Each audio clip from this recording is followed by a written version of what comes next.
Hello welcome to my channel Aashis world in Kuwait. ఈరోజు cooking బ్లాగ్లో ఎన్నో ప్రయోజనాలున్న చేతి పులుసు ఎలా తయారు చేయాలో చూద్దాం. చేతి పులుసుకి ముందుగా కావలసిన పదార్థాలు: 100 గ్రాముల ధనియాలు, 50 గ్రాముల జీలకర్ర, 1 టేబుల్ స్పూన్ వాము, ముందుగా పైపొట్టు తీసిన 4 వెల్లుల్లిపాయలు, కట్ చేసి పెట్టుకున్న అల్లం ముక్కలు 50 గ్రాములు, 1 కప్పు కరివేపాకు, ముందుగా కట్ చేసి పెట్టుకున్న 4 ఆనియన్స్. ఇవన్నీ ముందుగా రెడీ చేసి పక్కన పెట్టుకోవాలి. అలానే 100 గ్రాముల చింతపండు రసం తీసి పక్కన పెట్టుకోవాలి. ఇప్పుడు ఒక మిక్సీ జార్లో ధనియాలు, జీలకర్ర, వాము, 2 టేబుల్ స్పూన్ల పసుపు, దానితో పాటు ముందుగా పక్కన పెట్టుకున్న కరివేపాకు కూడా వేసుకొని గ్రైండ్ చేసుకోవాలి. ఇలా మెత్తగా గ్రైండ్ చేసుకొని పక్కన పెట్టుకోవాలి. ఇప్పుడు ఇంకొక మిక్సీ జార్లో అల్లం ముక్కలు, వెల్లుల్లి రబ్బలు కూడా వేసుకొని గ్రైండ్ చేసుకోవాలి. ఇప్పుడు అందులోనే ఆనియన్ ముక్కలు కూడా వేసి మెత్తగా గ్రైండ్ చేసుకోవాలి. ఇప్పుడు ఈ పేస్ట్ని ముందుగా రెడీ చేసి పెట్టుకున్న మసాలా పౌడర్లో వేసి అందులో తగినంత వాటర్ వేసి మెత్తగా గ్రైండ్ చేసుకొని పక్కన పెట్టుకోవాలి.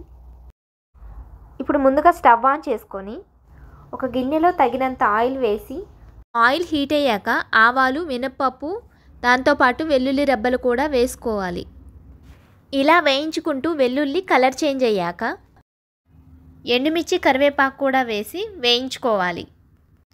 ఇప్పుడు ఈ తాలింపులోనే ముందుగా కట్ చేసి పక్కన పెట్టుకున్న ఆనియన్ ముక్కలు కూడా వేసి కలుపుకొని ఆనియన్స్ కలర్ చేంజ్ అయ్యేంత వరకు ఉంచుకోవాలి.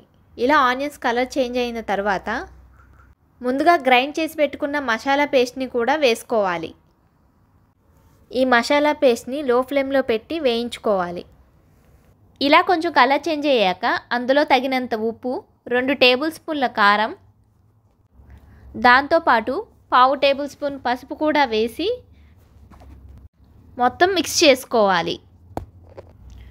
నెక్స్ట్ ఇలా మొత్తం మిక్స్ అయిన తర్వాత ఒక 2 మినిట్స్ మధ్య మధ్యలో కలుపుకుంటూ వేయించుకోవాలి.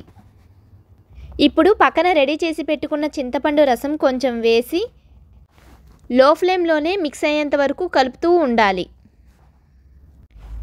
ఇలా మిక్స్ చేసి కలుపుకుంటూ పక్కన పెట్టుకున్న మిగిలిన చింతపండు రసం కూడా కొంచెం కొంచెంగా వేస్తూ కలుపుకోవాలి.